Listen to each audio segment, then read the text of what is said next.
All right, what is going on, ladies and gentlemen? We are continuing the weekly podcast with yet another great guest from Queen Mary's Dark Harbor 2025 season. You saw him, you know him, you love him.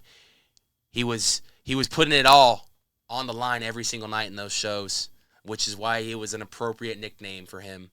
They call him Full Send. How are you today, my friend? I'm doing good. Thanks for having me here. Little Sammy Full Send right here. I mean, I will say this. One of the most easily athletic guys I've ever fucking met. I appreciate 100%. This guy takes pride in his fitness, in his journey in fitness, and he translates that into the world of haunt and sliding, and it was proven. What was your – I gotta start by – this is my first question. What was your cap this year as far as bodies jumped? So I officially jumped 7 bodies, cleared them.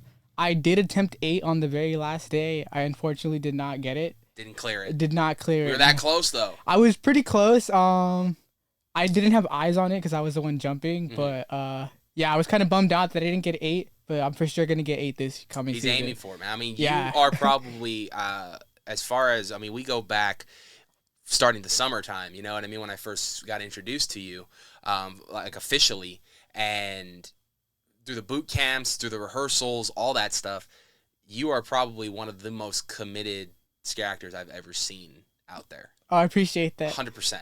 Like, that's not even a question. Like, the work that you put in translates to what you do out there. That is, like, no question. Like, what is some of your, like, for you, what is some of your biggest motivations to keep you going and to keep you in shape and fit and to keep you just wanting to better yourself? Like with sliding or like overall? Just everything? overall sliding and in just general, like the mind and your body and everything. For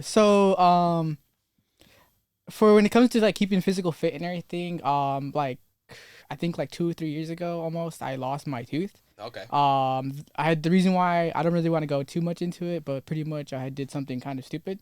Yeah. And so that resulted in me losing my tooth. And so I was very like put in like a very vulnerable state, and like it was pretty much like it was either I like hunkered down and I really take care of myself physically, or I'm pretty much, in my eyes, I was pretty much dead. Gotcha. That's how I felt, at least back then. Mm-hmm. And so I just kind of kept that mentality into like kind of working out to build my body physically, because I mean I'm not gonna have the prettiest face in the world now because I have a chipped tooth. Yeah, but that doesn't mean I can't have a really nice body. Great body. Yeah, though, man. exactly. Man. So there's always a plus side. There's always something else you can do to keep going. And so that was kind of like my one way to keep going was my physical fitness journey. Yeah. And so that was kind of like my way forward. And then that kind of made me realize that I can pretty much do whatever I want to. So I just wanted to try out sliding and everything. What a great way to incorporate your physical and your kind of athletic skill into sliding, because of the fact that, like, I feel like working out going hand in hand and with sliding does immaculately help your body a ton going into it, because you're more or less, like, I would say more loose and more stretched and everything, because of the fact you already work out, you already know the muscles and everything. So going into it, it's just it probably just feels like another workout at sometimes. Yeah, I will say, even though I have been working out and everything, because I've been working out for a few years now, Right. it was still very hard to jump back into sliding and everything. Wow. Because I thought me working out, I was gonna just jump into it. It was gonna be perfectly fine. Like, just me working out was gonna be able to carry me all the way. Yeah. No, it wasn't like that at all. No. It was different muscle groups I was using. Just a lot of cardio, just a lot of things I wasn't used to doing like every single day, especially my knees. My knees were taking a really big beating on me. I'm pretty sure that was like in cases like you were fortunate, like especially like Dieterman being around and stuff. You know, that's another person you can go ask for questions as far as like how to do it properly, or like what's some ways to take care of yourself properly. But like you already know a lot yourself too, so it's like it was a win-win for you because you had those resources there to like kind of get you through that in a different route. This was a whole new exercise, a whole new world for you jumping into sliding, and you freaking jumped in like you've been doing it for freaking 15 years, bud. Yeah, well, because I've been telling a lot of the team is I find sliding and skateboarding very similar. Absolutely. And I have been skateboarding since I was like 13 years old. Gotcha. I'm 23 now, so that's been 10 years. Yeah. So it kind of correlates. It's not exact science, obviously. They're different in their own ways. But I think the biggest thing I took from skateboarding that helped a lot with sliding is learning how to fall and Yeah. learning how to get back up and just how to also how to learn by just watching other people because well in skateboarding you could ask somebody to teach you a trick and everything, yeah, but it's more just like watching people Right. and just learning just off your eyes. It's more like a solo sport, Yeah. skateboarding. So I'm kind of taking that into sliding. So I just like to sit there and watch them, watch everybody slide and see how they do sliding, and I'd like to poke their brain and ask questions about them and everything. Yeah, dude. I mean, it's funny that you bring that because like that's how I'm kind of taking on like a film style point of view of things. Is like I was a huge fan of like the old like late 90s early 2000s skateboarding videos of how they were shot like with the fisheye cam and them Yeah, I love the following. fish island. I was a huge fan of that, man. And so like when I finally got my hands on one, I was like, okay, I want to start filming some things more or less kind of in that nature, in that style, because I did love watching all those videos growing up, and they were so unique to just skateboarding and that kind of vibe and that feel with like them putting music over it and stuff. Like I really dug that. So like going into the things that I do today, there's a lot of influence from a lot of like early skateboarding and stuff. And I've always said that like skateboarding and sliding go really hand in hand. They just added skateboarding into the Olympics. Can you imagine one day if they added sliding into the Olympics? That would be pretty cool. Although I think we're like really far off from that. Yeah, we still got some time to get there, but it took a while for skateboarding to get there, and it got there. So I got faith. It definitely has potential to hit there, but we need to do some stuff before we get Yeah, there. we need to structuralize it more, just to make it more of a structured sport than it is just what they do for haunt.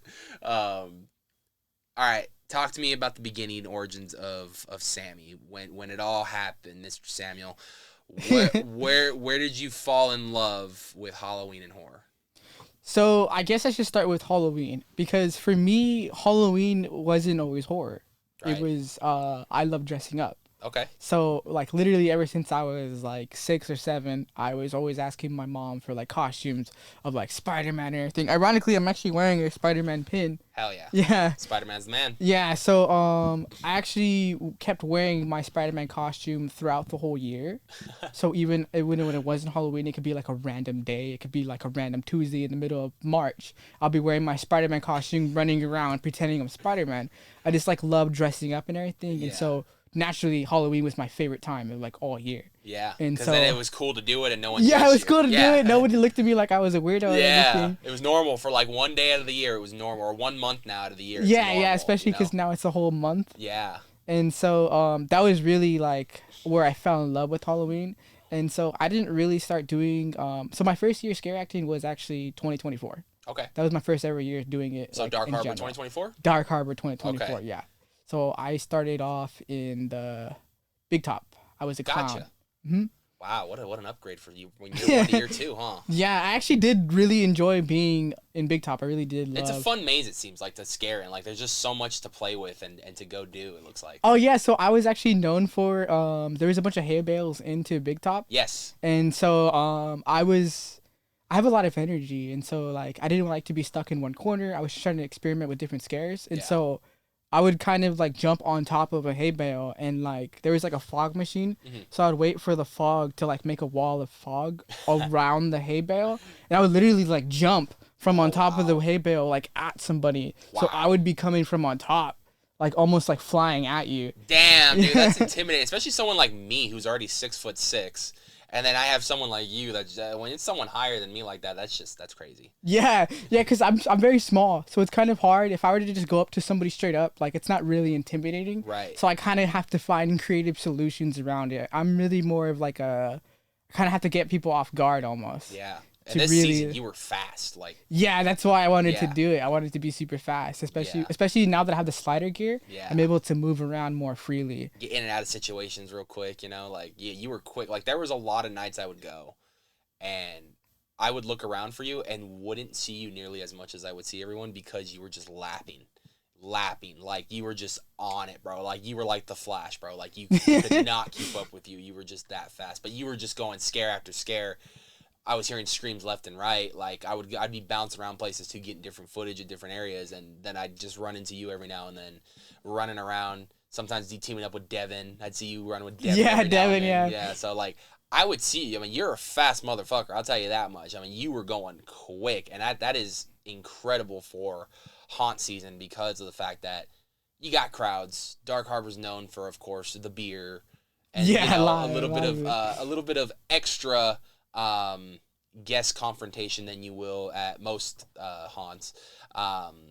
So yeah, there is times where it does probably get a little like, ooh, I gotta watch my back. But I mean, I feel like you do a great job of getting in and out of places like that. Oh yeah, because it does help out because I'm very like introverted sometimes, and Right. so I sometimes I don't want to talk to people and everything. I don't want to interact with people. So you just want to like. So just I'm avoid naturally them. like I naturally go out my day like kind of avoiding people, and so it's pretty much I'm getting paid to do it just on a higher scale. Absolutely, man. Absolutely. So like I know how to avoid people. What can I say? Yeah, man. I mean, that's perfect. So you go into the origins of loving to just dress up year round. You know, you love Halloween because it gives you that experience of this is I finally get to dress up and be normal and no one's gonna say shit. Like I can finally be Spider-Man during this holiday and no one's gonna say shit. Yeah. Like, you know, fast forward now, when do you start going to your first haunt? Like, as far as did you ever go to a haunt as a guest prior to working one? Yes. So I only went to one haunt, and Okay. it was only no, I lied. I actually went to two haunts, and it was only like a total of maybe 2 or 3 times. Okay. And one of them was twice. Okay. So I obviously went to Knott's. Knott's is the granddad. Yeah, Knott's is like how it always starts. Yeah. I see Knott's, and that was really where I got like the whole like horror thing and everything. Gotcha. Like, I knew like people did haunts year round and everything. At first I was scared because I first wanted to go when I was like 13, 14. Right. And so, but like I don't know, my parents were like made it seem like super scary, and then my oldest sister, she's not the greatest with horror stuff and everything. Right. So whenever she would go, she would come back like terrified, and so like that kind of like, oh, okay, maybe I shouldn't do it yet, because I really wasn't like I said, Halloween to me was more superheroes and stuff. Right, dressing not up, really just horror having stuff. fun, you know. Yeah, so Yeah. that was like a whole another side of Halloween that I never really explored. Right. It wasn't until like I was like 16, 17, I was going with a school field trip. I had went to Six Flags Okay. Horror Nights, and so that one was pretty cool because I went with Yeah. my school field trip and everything, and so that one was cool because it doesn't have like a transition period. It literally just goes from like normal park To like to horror. the event. Yeah, to the event. Like there's no ceremony or no nothing. So you can go from like riding a ride, and then all of a sudden there's fog everywhere. And there's freaking monsters roaming everywhere. Yeah, it's like So that was pretty cool. And so I didn't actually get to go in any of the mazes, Right. but there was a bunch of like street things and people like monsters around the street and everything. So that was super cool. That was when I was really like, oh, I want to be a street monster. So You're like this is the best of both worlds. I get to dress up and get paid to scare people. yeah. Like, this is awesome. This is like the best job ever. I've always talked to people about that. I'm like, even though it's minimum wage, I'm like, no other job in the world is going to let you get dressed up and scare people to get paid to do it. Like, yeah, it's seasonal, but damn, isn't it the best seasonal job of all time, right? It's like, No, it is. It doesn't even feel like work at all. it doesn't. Like, you come, yeah, you're going to have, like, in the end of the season, you're going to get tired. You're going to get a little burnt out because it's just like, yeah, you're doing it. Especially, like, I know with you guys, like, the last week or two, it was just, like, nonstop. Oh, you know yeah. what I was mean? literally like every day. From, like, Sliders Unite all the way to, like, the last night of the event. It was just every day for you guys. And that was, like, even, like, Mondays, Tuesdays, like, all that stuff. So, I understand that point of thing, but goddamn, isn't that cool? Like, after it's all said and done, that's why we sit here, we do these podcasts, because we think about all this stuff. We miss it. We have fun. We like to reminisce on it. And there's a lot to reminisce about when it comes to this season, especially at Dark Harbor. Let's talk about 2024. Your first year, you said, okay, you've been to Knott's now, you've been to Six Flags, Six Flags was like, all right, now I want to do it. 2024 rolls around, you're finally a little bit older. What are you now, 22, 23? I'm 23 now, yes. 23, so now you're 22 around 20, in 2024. That's a lot of numbers going around. That was here. a lot of A numbers. lot of numbers. We don't do math here on the Night Report. Talk to me about how you felt going into that audition. I know sometimes a lot of people feel a little intimidated, nervous. Like, what was it for you? You already come in with, like, a lot of energy. So, like, what was it for you going into that audition? So actually going into the audition was a very awkward time. I was in a bit of a transitional period. I recently I was working at Del Taco Okay. for reasons I cannot disclose, I got fired. For reasons I cannot disclose. Yeah, I cannot wait to finally hear that story one day. That's gonna be fun. Yeah, it's not podcast friendly right now. But I had got fired from Del Taco, and so it was around like, I don't know, when did they start doing auditions? Probably it was like was it like September? No. That would have been like probably like May, June, July, maybe May or June, I would say. Yeah, so I had in May or June, I had recently just got let go from my job, and so I was like looking for a job. I was looking for a bunch of everything. I was applying to like a bunch of fast food places and everything. Nobody was hiring me. Up, you know? Yeah, nobody was hiring me. I was just like, oh my god, I'm so cooked. You got blacklisted. Yeah, I feel like I did for a little bit, and so I finally I had been wanting to do Dark Harbor for a while. Okay. Well, maybe not Dark Harbor specifically, just any scare actor place, whatever. Right. But I didn't have a car. And so I finally saved up enough money and I got my car. And then after I got fired, I had to like really open my area of expertise, for lack of a better word. I had to open my. I love how you're presenting this. This is one of the best like explanations to a story I've ever heard. Keep going. This is great. Yeah, I love it. So I had to open my area of expertise, and so I had wanted to do the scare acting thing, and so I was super terrified going in because I was like, if this doesn't work, like I don't know what I'm gonna do. Like you're like, this is my last resort. Yeah, literally, I was like, if this doesn't work, like I really don't know what I'm gonna do. And so I go into my interview, and like I remember the night before I was watching like a bunch of different videos on like scare actor interviews, auditions, like what to do and everything. Right. I remember in the videos, I forgot which YouTuber I had watched, but he was just like, when you get there, just start asking everybody questions like,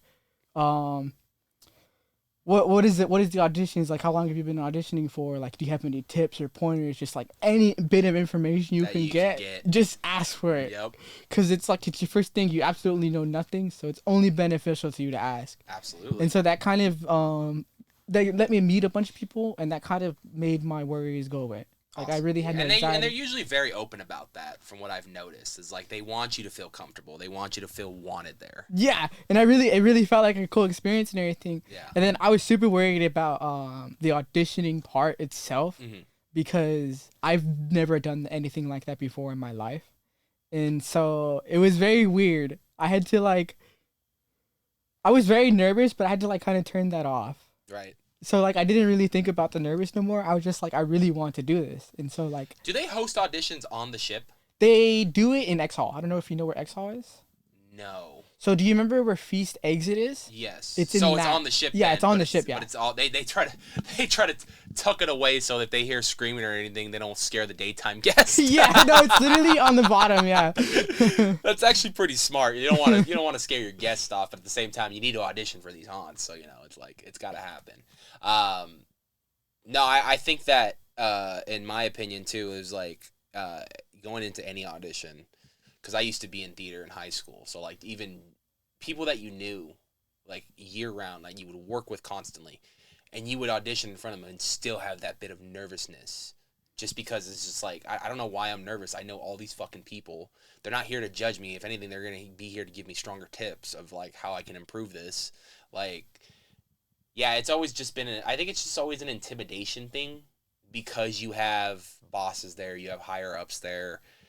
Yeah. And I don't want to say it's like you don't want to make a fool of yourself, but then when you do that interview and you do that audition, you kind of got to make a fool of yourself. You kind of want to make a fool of yourself. You kind of have to, though, at the same time, to get that energy out. So it's like, I completely understand how that goes, but that's cool to see that, like, a lot of people beforehand were talking to you. You were getting to know some people. Did you know anybody going into that? Absolutely. I went by myself. So it was the first time you were meeting anybody. And who were some of the faces that we might know that you met for that first time? So,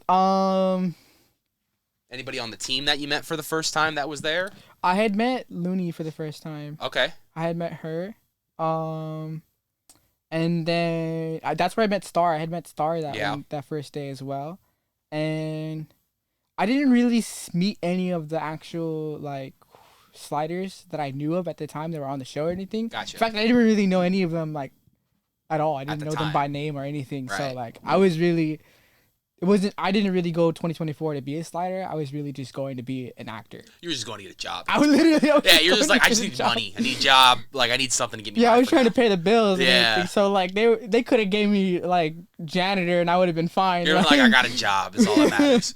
But yeah, you were going in there just getting something, and then this is, little did you know, this would slowly, impactfully change your life. Like, going forward, not only for the season, but then for 2025 as well. But like, you audition, all that goes through, you go through the audition, you hear back. Obviously, it's good news. They give you the news that you're going to be in the event, you're going to be in Big Top.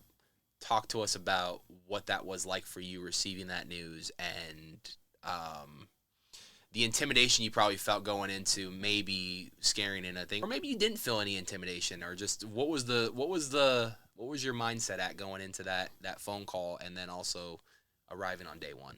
Got it. So my day one was very hectic. Yeah. So I was put as a shapeshifter. So my day one, I had no idea what I was doing.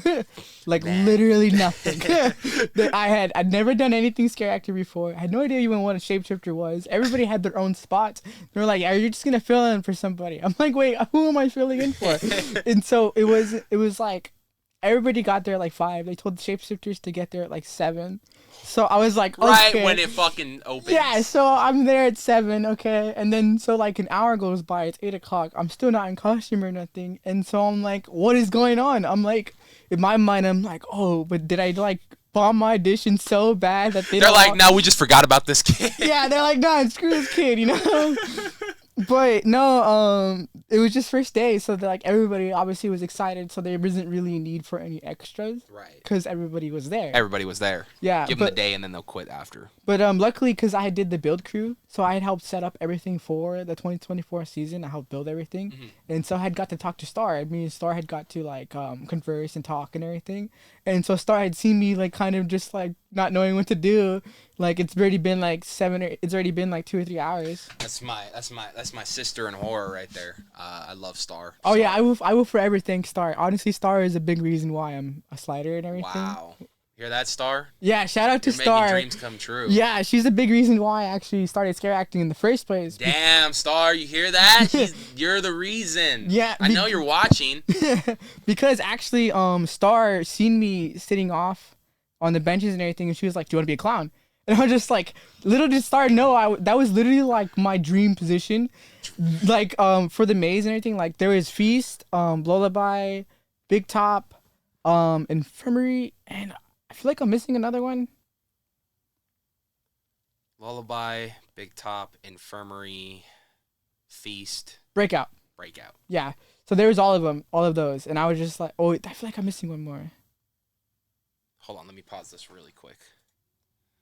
But yeah, anyway, we're back. Sorry, technical difficulties. Same thing we did with the Kitty podcast. But we are back. The camera just be freezing out of nowhere sometimes. I don't know why it does that, but it does it. But we're back. Yeah, we're back. But no, we're giving Star her flowers right now, because if not for Star, I don't think Sammy would be sliding the last season like he did, and she was the one that gave him that opportunity. No, yeah. So not only did Star let me be a clown, which was an amazing, like, that was the best case scenario for me in my head. And I took off with it, like I ran with being a clown. And then come to find out, for this 2025 season, she actually recommended me as well to be a slider. Yeah. So she's also a big reason why I ended up being a slider as well. And probably one of the best decisions that ever happened for that team this year, because I think you were a very crucial and important part to that show.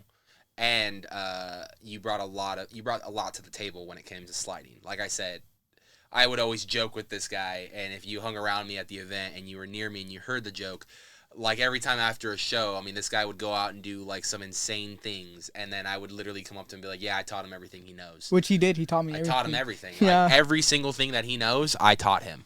No, I can't even take an ounce of credit for that. Like, the only credit I could take is giving him the opportunity to speak on a microphone on a podcast. Which is awesome. I've never done that before. So. But no, Star for me, I've been a fan of Star for a long time. Now we're gonna talk. This is a section where we give Star again more of her flowers. Yeah, of course. She deserves and this isn't gonna be the first podcast that that's happened either.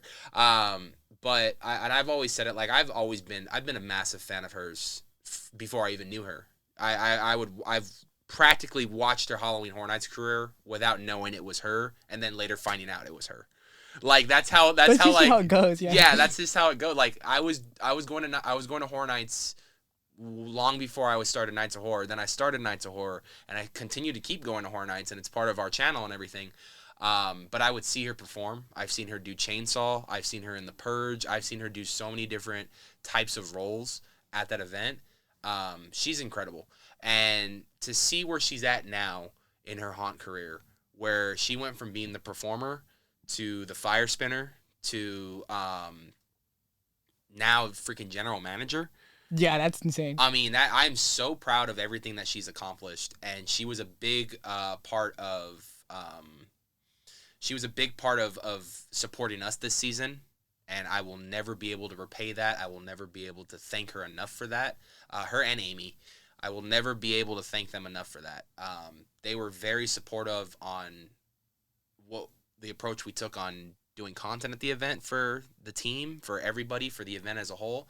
And they practically gave us freedom to do whatever we wanted, with obviously within reason, within the rule set of things. But we were given just free ground to like pretty much go where we wanted to film and film everything that we needed to film for the better of that event. And I think that because of that, that is why that event, that team, that entire staff for 2025 will always hold a super special place in my heart. And Dark Harbor as an event has always held a special place in our heart, because it was the first event that really gave us a fair opportunity as press and media. So I always will thank Dark Harbor for that opportunity. I will thank them for giving me a very memorable and cherishable 2025 year. And I'm hoping that we can just repeat that again for 2026, because Harbor was just such a good year. But yeah, Star is a huge part of that. And we wouldn't be sitting here with Sammy today if it wasn't for Star. So, I mean... Yeah, huge shout out to Star. I mean, I guess Star is just... Star, you're just responsible for this whole episode today, huh? Yeah, pretty much, honestly. Really? Honestly, like, we've had her on the podcast before. I'd love to get her back on to talk. I want to talk more about the behind-the-scenes manager point of view of things now. Like, obviously... I'm not gonna get into the dirty nitty gritty of like tell me all the dirty secrets. No, like I want to know what it takes on a day-to-day basis to run an operation like that. You know what I mean? I want to know what it takes to just deal with situations on the spot like that, or just to be in her shoes for one night. You know what I mean? Like there needs to be a documentary just on that alone, because I seen her run everywhere around that freaking place. Yeah, and then Star is the type of person that like if you have an idea and you tell her, like she'll actually like listen and like try to like work with you about it and everything, and like she'll put it into to thing and everything. It's pretty cool. Not only now, like you gotta imagine her position now. She's more on the management side of things now, so she's got to look more on the management side of things. But she was talent one time. And so she knows exactly the shenanigans that goes into being talent. She knows exactly how people come up with ideas and how they're constantly just turned down because people don't listen to them. She knows all of that. So then she wants to be the opposite of that. And everything I've heard, that's what she's doing.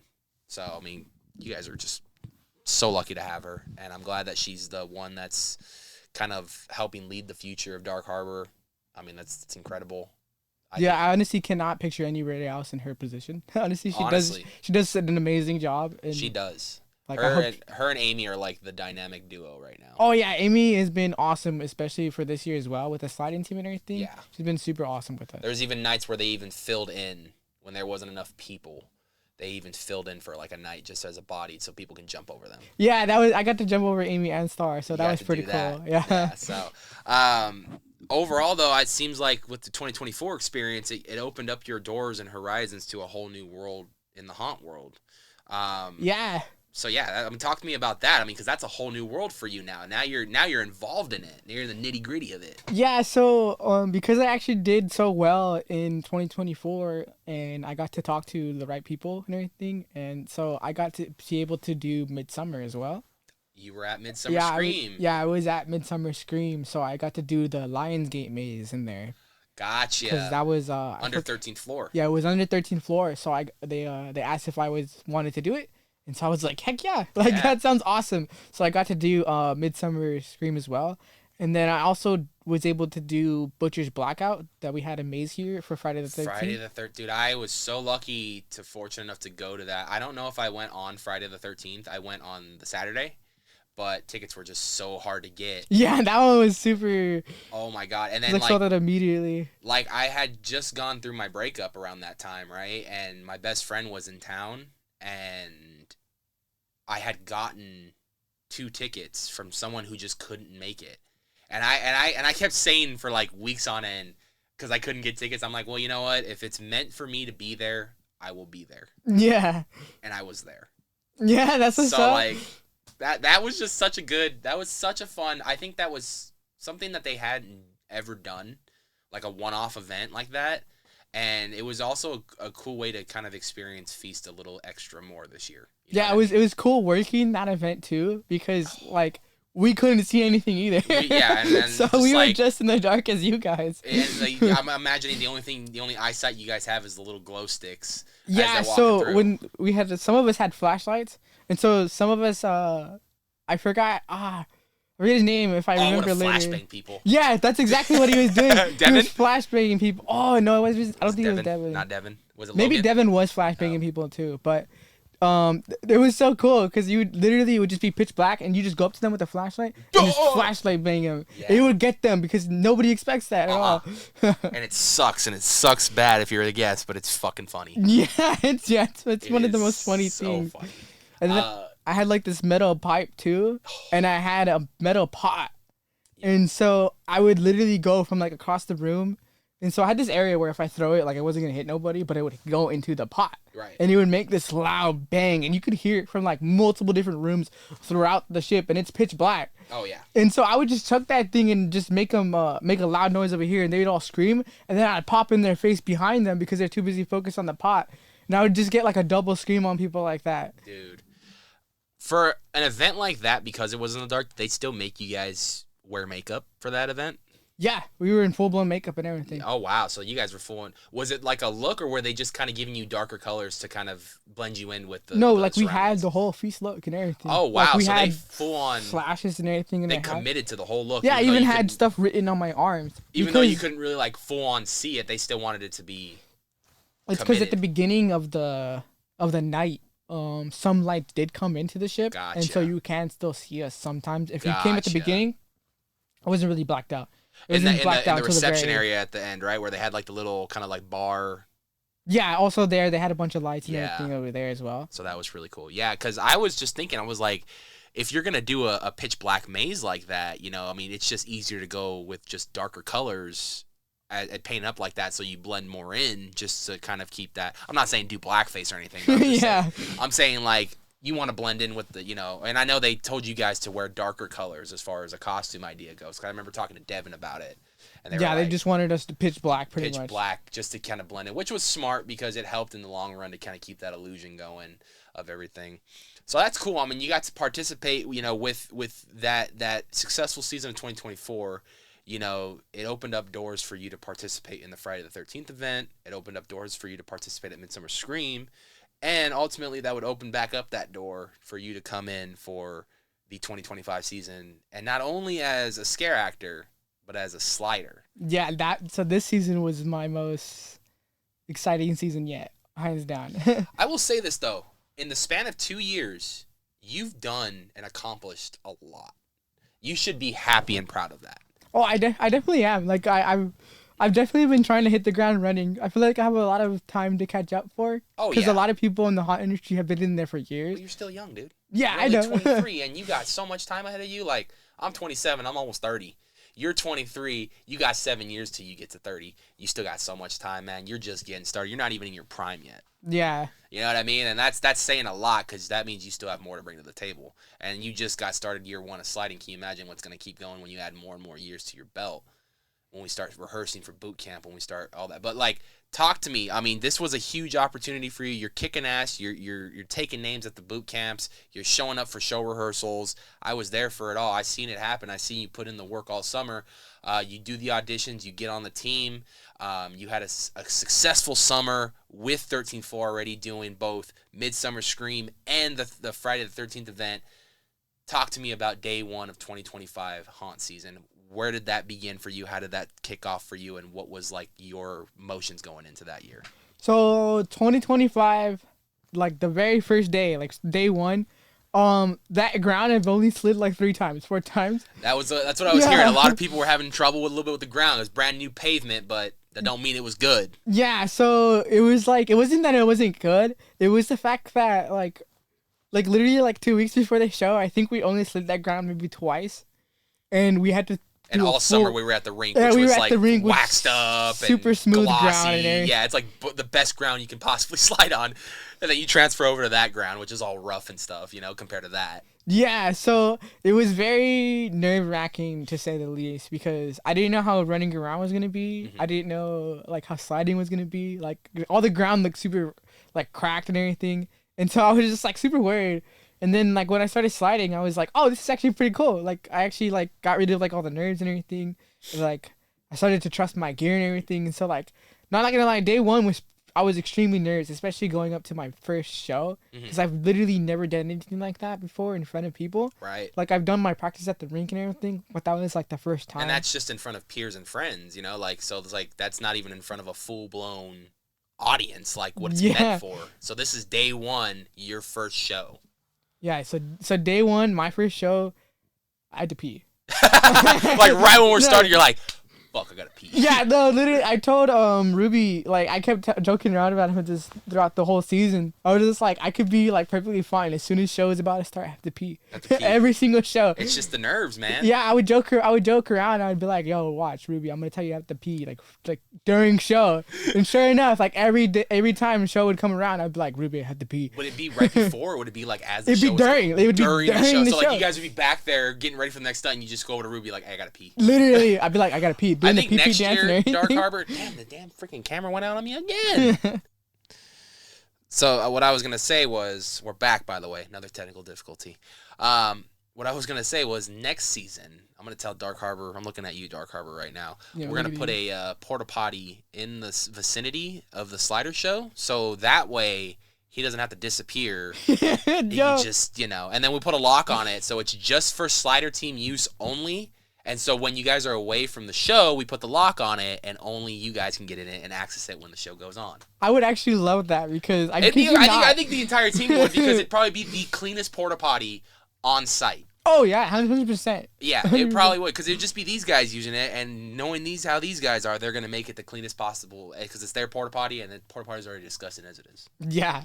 So, yeah, that's hilarious to me though. Every single time. It was even just like, it was like almost like clockwork. Oh my god, that's insane. It didn't help too, because we would all drinking like insane amounts of energy drinks. Energy drinks, I imagine, water, to stay hydrated, all that shit.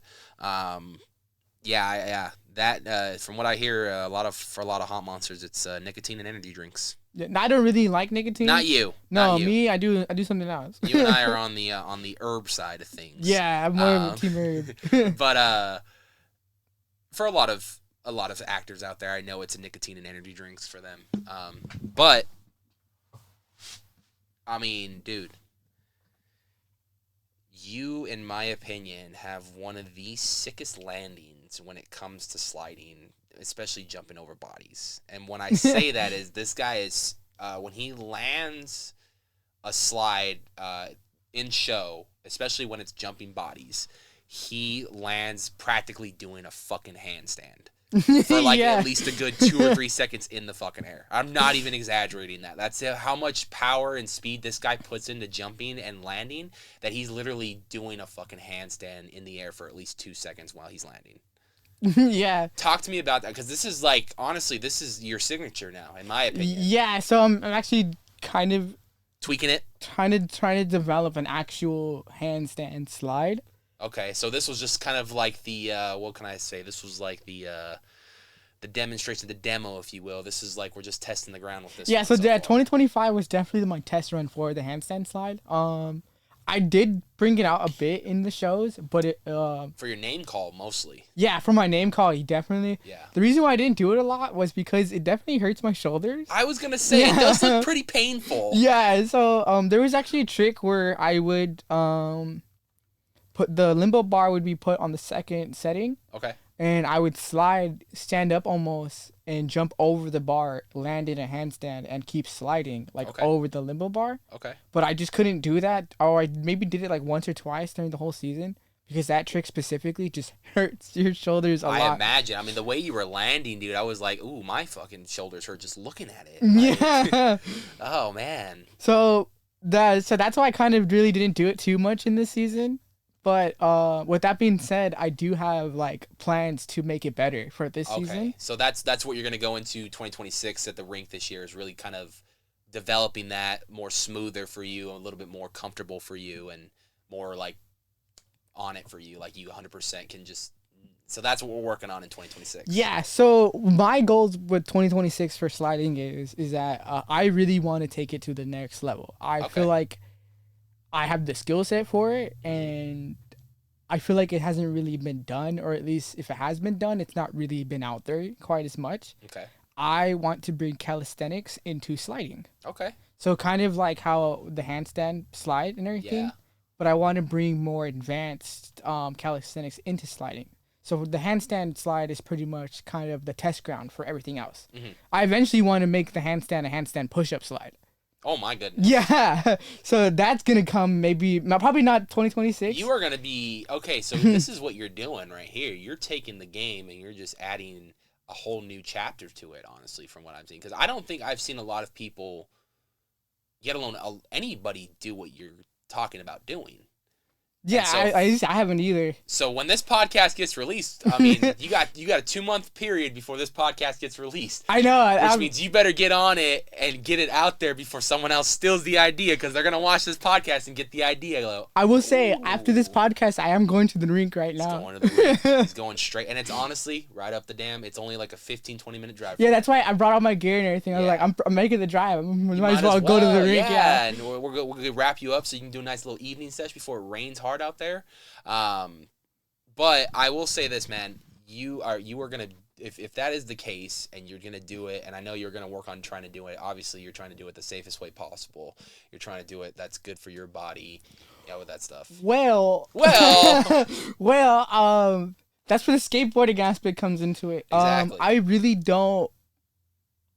I want to do it as safely as possible. Yeah, it's always trial but and error. At the same time, I know what I'm doing hasn't been done before. Yeah. So I know I'm gonna have to take a risk. Trial and error. Yeah. Exactly. So I may Just not want to bust do another it. tooth out, please. I will. No promises. I actually did lose a tooth We're gonna during the season. We're gonna need you a mouth guard now when you do this, like the UFC and shit, just so you can protect those teeth, man. Come on. Yeah. No. Actually, since I lost one tooth, I'm actually not worried about losing my other tooth because You're like, I'm just like. it's already gone. Like my smile can't get any worse. I mean, it can, but it's not gonna matter. All around, it don't matter. I think honestly though, yeah, it's a bunch of trial and error. It's gonna happen. Obviously, there's gonna become. Just make sure it doesn't become a serious injury where we have to end up in the ER. If it's a minor injury, we can walk it off, throw a little ice on it, take a warm shower, a little ibuprofen. Yeah, all right. But if it's something we're gonna be in the ER for, let's pull it back just a bit until we get it. But no, I think that what you're going to be trying to do here is something that's going to be innovative. It's going to take some time because it's going to be one of those things where you got to make sure that you can do what you got to do and still slide and accomplish the tricks and get the distance that you want to get. But yeah, there is a world and a door open for that. And I feel like I've seen, like we were just talking about, I was talking with Nick about Killis about including fire into a show one of these days, and then lo and behold, I see fucking Dieterman over there at the Slider Syndicate show. Yeah, and they use fire in their show, and it's because they obviously have a few firefighters within the team, so it's obviously. I actually did not know that. Yeah, like Jordan's a firefighter. I didn't know that. Yeah. So I mean, it makes it a little bit better for them to kind of have someone there who knows the protocol. You know what I mean? Especially them. They know the protocol. They know exactly the precautions they need to take to work with that fire safely. They know the distance people need to be in order for them to be safely to enjoy and watch it. So they know what they're doing, and that's just what it always comes down to is a safety thing. Yeah. It's just because it always comes down to liability and lawsuits from major corporations that don't want to deal with any of that. So I have full faith that you're going to create some shit this season that we're going to see and just be like, Yeah. I've never seen that. I'm even so me and Comeback Steven, Yep. we've actually been talking about Fucking doing menace. yeah. Shout out to Comeback, by the way. Happy birthday. Yeah. We have been talking about also trying to take sliding outside of a show area. Yeah, I've threw out the idea for years that I would love to, create an entire short film, where the narrative is based around sliding. Where it's like, that's not what the movie's about. There is a story, there is everything, but built around it is choreographed slide scenes. That add to the story or enhance the story. Like, I have idea. Like, I want to do something like that beyond Haunt. It doesn't have to be a horror project. It could be like a sci-fi project. It could be a fucking drama. Yeah, just like more kind of Eulogy is kind of going in this direction as well, where they're kind of taking it outside of at least Halloween time. Yeah, they're doing Christmas stuff. I missed the Christmas event. I'm sorry, I know. Chewy. There's still time, I think. Are they still open one more week? Are they doing one more weekend? I believe it's up. I don't want to quote anything. I think last weekend was the last. Got it. Okay. But I am sorry, Chewy. I did want to go out so bad. I think I just got so hung up with other things that came up. But whatever the next one they do have, I do want to get out there. I know as a team, that's something we've talked about wanting to go and doing guest spots at. So yeah, I would love to do a guest spot at Eulogy. By the way, wink, wink. We'll make it happen. I think he'd be happy to have us too. Like I think like if he can get like a whole day just where we all come out and advertise that, shit, that would bring so much business to him, bro. And honestly, that is someone I want to see succeed. Oh yeah, hands down. I love Chewy. Chewy's the man, dude. Chewy, now you're getting your flowers. Yeah, of course. But yeah, I think you're right. Like things like Eulogy, it's popping up. It's not only just popping up in California, it's popping up across the country. Universal just opened Horror Unleashed in Las Vegas. They're opening another one in Chicago pretty soon. They're going to open up. It looks like they're going to be opening up. They're opening up little sections of Universal just all over the globe. Yeah, so it's like it's definitely getting more traction. It really is. Haunt's becoming more and more like every year. It seems like Orlando and Halloween Horror Nights in both Orlando and Hollywood are starting a week earlier every single year. Like this year, they bled into August.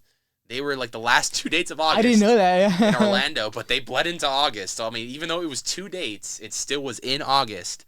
It started in August and fucking went all of September, all of October, and the final 2 weekends or the final weekend of November. Yeah, the seasons are just getting longer and longer. You know what I mean? That's 2 months and like 2 extra weekends. You know what I mean? That's like 2.5 months right there.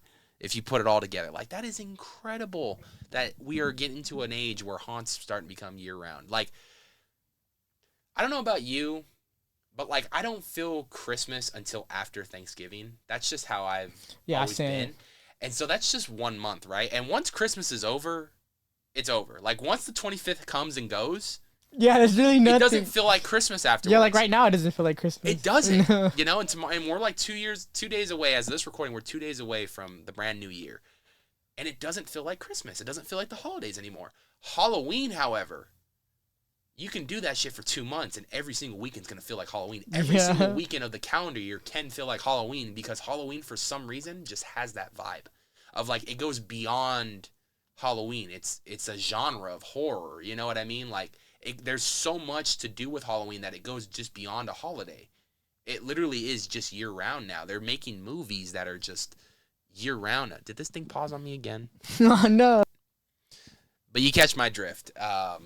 Horror is just an evolving. Halloween is always evolving, and it's never going to go away. Even during Christmas, there's ways to bring Halloween and horror. Yeah, with like Krampus and everything. Krampus. Germany's huge on the Krampus. Like they do a whole festival out in Germany every single year just to celebrate Krampus. It's a whole fucking thing. They all dress up. It's huge. I gotta go over there and check it out. I know. Overseas, man, they do some insane stuff for Halloween. I want to go out to Australia. They got a Warner Brothers Movie World that I definitely want to go check out. That's where Kaiju and Xeno are at.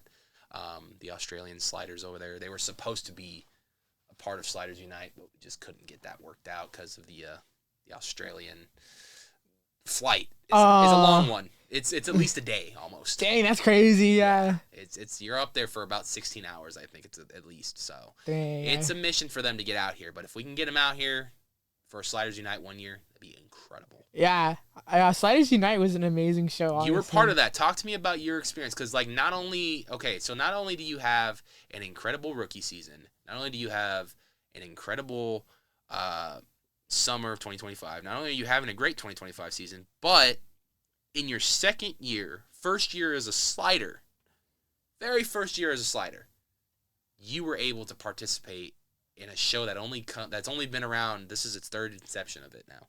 Yeah. How was that? This must have been something that was exciting for you. Sliders from Knott's, sliders from Hornites, sliders from Howl-O-Scream in Florida. Like, Sliders united everywhere. The multiverse opened for a night, and it cracked, and it was incredible. Talk to me about your POV of that night.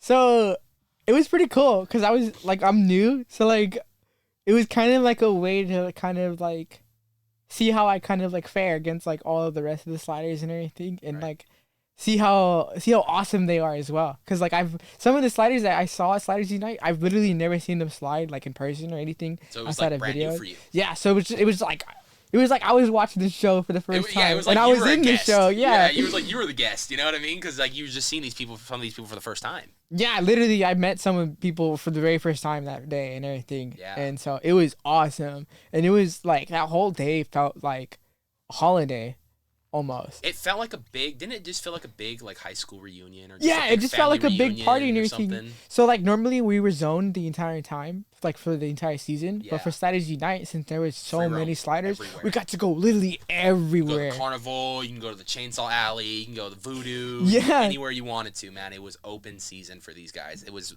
in my opinion, probably the greatest night of haunt of all time in my season. Yeah, and then shout out to Torin.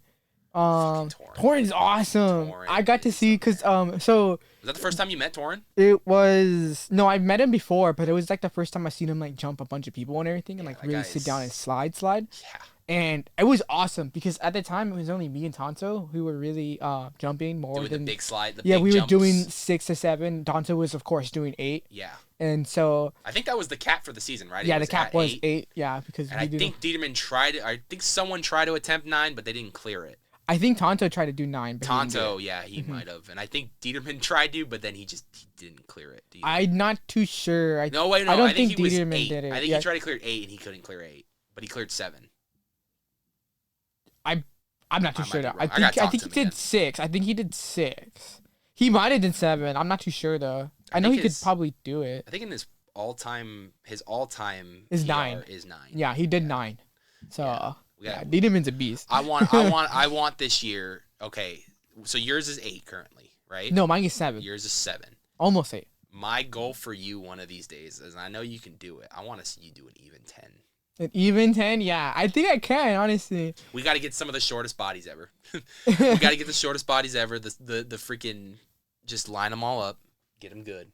And you guys don't do obviously, you do a legit jump over bodies. Like the way you guys position the bodies is bam, and then you flip the other one. So it's like kind of like it's like your feet are like this. Yeah, and then so it's like that every other person is like, and so it basically gives the equilibrium of the body mass and everything to kind of be in the same area, so that when the jump comes, it's all evened out. Yeah, so the people's biggest gripe with jumping legs is because your legs, you can put them like this. Yeah, and it's small. And so you can kind of like, it'll kind of get smaller and smaller and smaller. Right. That's why we do it this way. So you can't like put your legs. So there's no excuses. Yeah, it's always going to be a body no matter what. Yeah. Especially if it's Omar. Omar is like 2 bodies. Shout out to Omar. He called you fat, homie. Oh! Nah, I'm just kidding. We love you, Omar. No, I tell you what, if you could jump Omar, you could jump anybody, man. There you go, man.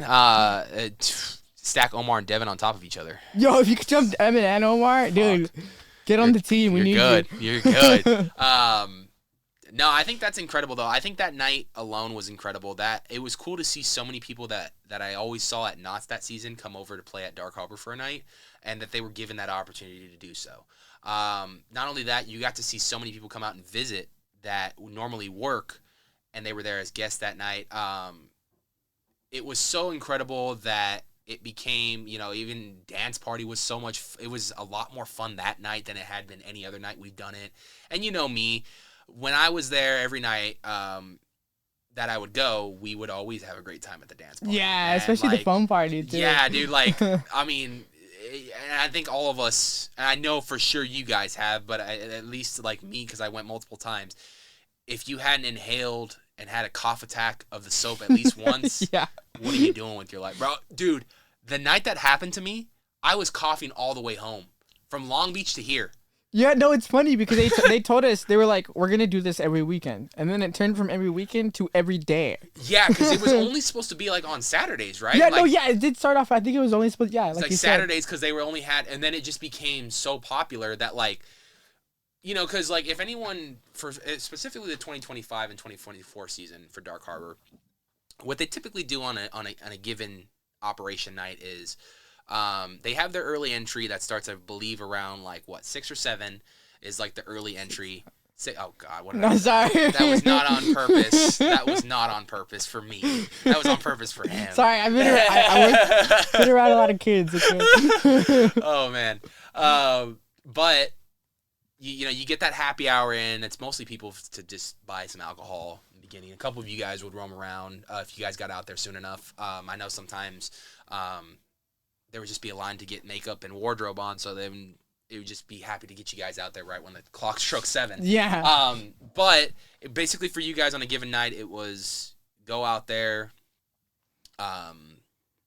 start scaring. First show is at 9, scare a little bit. Second show at 11, scare.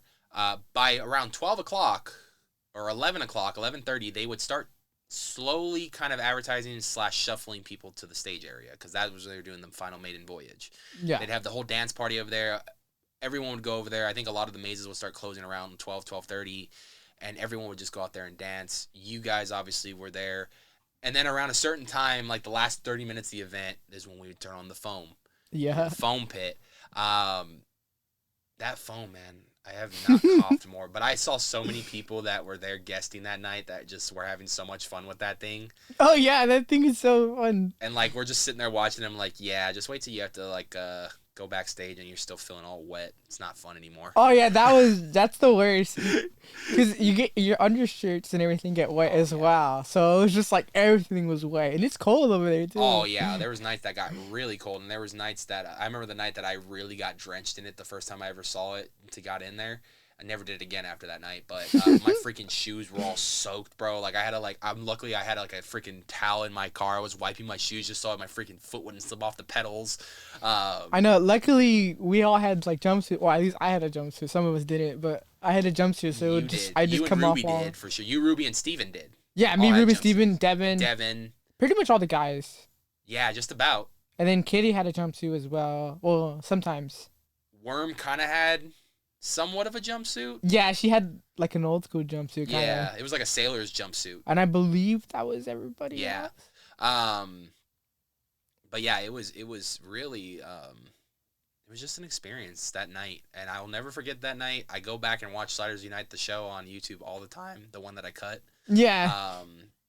And so yeah, it was just really a good experience. I remember that was the first time that we really, it wasn't the first time we went live, but it was like one of the first times that we really went and did something with TikTok live. Mm-hmm. And that second show drew in over 3,000 people. Oh, wow. Yeah. So 3,000 people tuned in to watch it. Thank God I made my 7. And then prior to that, like the first show got like, because the first show people didn't catch it on time, but like the first show got like 300 people. To watch it. I mean, that's still a lot of people. That's a lot of people on top of the audience that you had there, which was easily a couple of hundred. Oh yeah, I still remember walking up because sometimes I get to the show like maybe like 5 minutes because like we have and it was crowded. Yeah, it was very crowded. Like I couldn't even walk into the actual stage. I had no plans that night.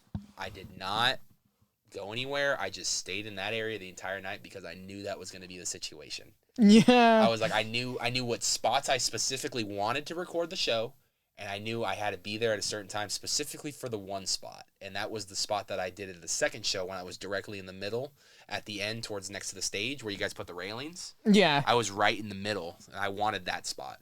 The first spot, though, I was on the top right there in the pews area. That quickly became one of my favorite spots, by the way. Oh, yeah. You get, like, backstage footage Dude, there too. it was so awesome. Yeah, and then like on the second show, I saw some other people kind of go up to where the church was, and then go onto the railing on that area, and I was like, dog, if I would have known I could have gone right there, I would have done it right there. That way, I would have had a shot of them back here and a shot of them coming at me. You know what I mean? Yeah. But it is what it is. I don't regret anything. I had a great time. I had a fun time. It looks like you guys had an incredible time. Yeah, for Sliders Unite, we actually doubled the runway. Like, You had to. yeah, it was like Yeah. almost 2 or 3 Because I times remember its coming size. back like right? that weekend and then seeing it being smaller again. I was like, I missed the longer one. Oh yeah, when I came back the next day, I was like, wait, what happened? It's so small. I know, was you're like, I what? was enjoying the fun, the big one. I was like, what the heck? Yeah, you had to, because not only of all the people you had, but of all the people that were coming out to support. So, Yeah, it was a lot of people and a everything. lot of people. That was probably one of Dark Harbor's best, I would say, best sold nights, and it was a Tuesday. Oh yeah, we It definitely. was a fucking Tuesday. Yeah, so many people came out, man. It was so crazy. Yeah, they told me ahead of time that there was gonna be a lot of people, and I was just like, oh yeah, it's Sliders Unite. I was just like, oh yeah, whatever, because I was so used to seeing that. I thought we had a lot of people. No, it was like doubled insane. what Yeah, you guys got. I was You gotta not. imagine, like, every haunt was off, so they were gonna come out. Anybody who was working those haunts and they had the day off, they were coming Yeah, out. so we had a lot of people coming out just for the sliders We specifically. did you get a sticker? Did they give you? I a sticker? did. It's on my Okay, haunt good, box. good, Yeah. Good. I'm honored, by the way, to make it on the haunt box. That's awesome. Yeah, of course. As soon as immediately on the hot box. We did 60. We did 100 stickers, and 30 we set aside for you guys. 30 or 40 we set aside for everyone that participated in that show, and then first come first serve for the rest of them, and they went quick. Yeah, I bet. Yeah. I was gone by the end of the second show. They were gone. So thank you for your role in it and your participation in it, because yeah, there was a lot of people, but again, dude, you were one of those people that definitely stands out this season.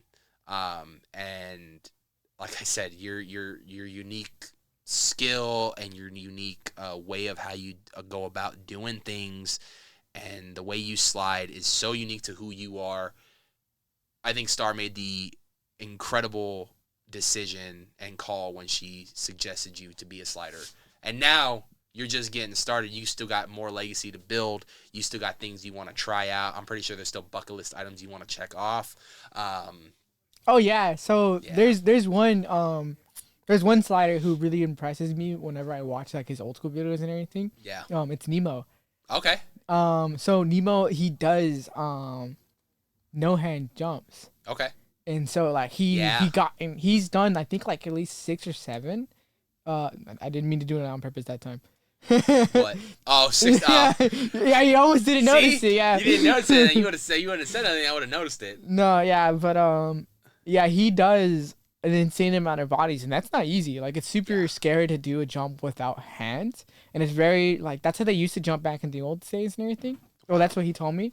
Yeah. And so like, I kind of want to start doing that because it looks super cool and everything, and I consider it like super hard and everything. So I do want to eventually like learn how to jump at least 6 people with no hands. Just straight That up. would be impressive, Mhm. honestly. Yeah, and they were a lot of that shipwreck crew. I've talked to some of them.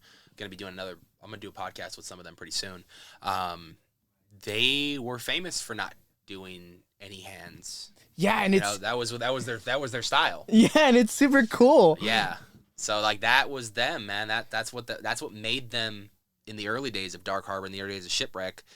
Their slider shows would include no hands. That's how they were sliding and stuff. I mean, they still try to pull it off today. I know I've talked to X about it a couple times. He's like, I'm getting older, so it's a little bit more difficult for me to do it than it was back in the day. But he goes, I can still do it. He goes, but he's still going out there. They're still going out there killing it, and Oh yeah. they're holding it down. And the OGs know what it's all about. So good for them. We're gonna be talking with them really soon. So stay tuned right here for that podcast, because they're all gonna be. I think we got 3 of them. We're gonna be doing a show together. I think live from X's dojo. Ooh. So that should be fun. That'll be a fun. But my dude, what is something that you would tell? What would be a piece of advice you'd want to give to someone who is coming at this for the very first time and maybe struggling with nervousness or just not knowing what they should do in this audition or how they should go about presenting themselves? what advice would you give that next up and coming scare actor? This is actually perfect. This reminds me of a very famous skateboarding quote by, I'm probably gonna mess up his name. I think it's Jake Phelps. Okay. I don't know. I always confuse him and the swimmer, but he said that if skateboarding ever gets too hard, if skateboarding ever gets too hard or scary, you were never meant to skateboard in the first place. Kind of want to put that mentality to sliding. If it feels too scary at first and everything, and you still feel the need to go out and do sliding and everything, then do it. Fully commit to it and give it your all. Even though you're scared and everything, you will get through it and everything. That being said, if it ever feels like you're too scared and you don't want to do it, then I don't want to say don't do it, but like keep it in mind, like it has to be 100% or not at all. Mm-hmm. You cannot half-ass sliding or else you're going to get hurt. Yeah. So you have to put in 100%. And like it's definitely doable. It's definitely possible. Like my first season sliding, I made it on the team and everything. He did, man. Yeah. He did. So if you put in the work and you show that you really want it, it's definitely doable. And that was just him putting in the work and the energy for year one without even sliding, just showing what he can do as a freaking monster. And Star recognized that and submitted him for a suggestion as a slider, not even knowing if he could slide or not. And then he put in the work to slide. And he turns out to be one of the best sliders of his generation. You know what I mean? Like, he is doing things that is incredible. I've seen it with my own eyes this season. He was one of the standout stunt jumpers for that team this year, I would say. And him, Steven, and Tonto and Dieterman were constantly just going at each other. Who can jump the more bodies? It became a fun little competition for them. But, in the end of the day, it was just all entertainment. I will say this 2026, if I know I'm gonna bring up the heat, and I know how Tonto is. I know Tonto he'll definitely see me trying hard, and he'll definitely push Want to himself. step it up a little bit. For sure. All right, Tonto, you got a little competition this year. I think Full Send's gonna out maneuver, out jump bodies. I do want to hit his record at least. He's going for 9 this season, man. He's going for it. He's going for 9. Friendly competition though. I have full respect for Tonto. Tonto is like, hands down, like one of the sliders I 100% look up to. Tonto's a good guy. Yeah. Mike's a good guy. Oh, we always talk. We had a good conversation with him at Steven's party the other day. Him and Rachel, great people. My dude, you are listen. You are just getting started in this industry. You are 2 years in. You are still still coming up. You are not even in your prime yet. You have not even shown the world what you can do yet, and there's things that you still want to accomplish and do in this industry, and you are going to do them. Just give it a lot of time, because it does take time. It does take a lot of trial and error. It does take a lot of blood, sweat, and tears to get to where you want to be, but in the end, it will be worth it for you. It will be something that you will remember, hopefully a legacy that you can build and look back on and love that. And hopefully through that journey, you are able to not only take what you love from skateboarding, but I hope you were able to take what you love from skateboarding and include it into sliding, like you said you wanted to do, like how you wanted to change that world, that landscape. You already are doing that with things like the handstand, like the push-ups and stuff like that. You're going to go down to the rink after this episode to go trial and error more things. You know what I mean? Like, you are already thinking about your future and things that you want to introduce as something in the next year's show. You've already introduced, you're already thinking about coming back next year, it sounds like. So that was going to be my next question is, from what I can sound confident, for what I can say confidently, it sounds like we can hopefully expect you back next year for the 2026 season. I don't want to say hopefully. Well, okay. That's what I'm saying. I'm gonna audition. You're gonna audition. You gotta go through the auditions. You gotta go through all that first. But overall, like, your mindset is you want to come back next year. Oh, 100%. Yeah, I do. I definitely feel like I still have more to leave on the table when it comes to sliding. I think you do. You have a lot to go. You're only 23. You still got a whole career to build ahead of you. You are part of that next generation that is shuffling in and really bringing to what I've said this for years on the Nights of Horror is, I always get excited every single year for the next newcomers that come in, because there's always something new for them to bring to the table that I have never seen before. Or there's someone that I get to meet that's brand new, that is a really nice person, that's really cool. I can get them on the show and we can talk about their career and their love for this industry. Fortunately for you, I've gotten to meet you. I've gotten to know you this summer, this Halloween season. Ran into you many times at Harbor, obviously. Watching you work, watching you scare was incredible. All leading up to what we're doing right now in this studio. So I just want to give a moment, give you your flowers to end this show because, you know, that what you guys do, it's not an easy job. There is a lot of mental and physical tolls it does take on a person, from having to have thick skin, and just really having to deal with different types of people throughout the season, whether it's physically they mess with you or just mentally, just throwing words at you. It's a challenge. It takes a toll on somebody, and you guys manage to continue to thrive and push through the hate, and you guys have each other to support each other. So that's incredible to see that teamwork and everything, and you do see that with this team, and you are a big portion of that positivity, because every time I see you, you're always positive, no matter what. Even if you're having a shitty day, you're always positive. I try to be, yeah. You are a very positive person, and that is a huge thing to have in your arsenal when it comes to the future of this business, because if you go out there with an ego and you think you're better than people, obviously that eventually is going to come back to you. But if you go out there eager, willing to want to learn, wanting to see people be better, wanting to see others around you do better, and just motivated to just want to keep learning like a sponge, like you're going to have an incredible future in this business. Oh, yeah. 100%, dude. So thank you so much for everything you've done. Before we sign off today, whatever time frame you guys are watching this on, what's your social so people can keep up with you outside of season? Because there's a lot of people that do like to keep up with people. You might gain some new fans after today. Sweet. Okay. So on Instagram, this is majority where I post my stuff.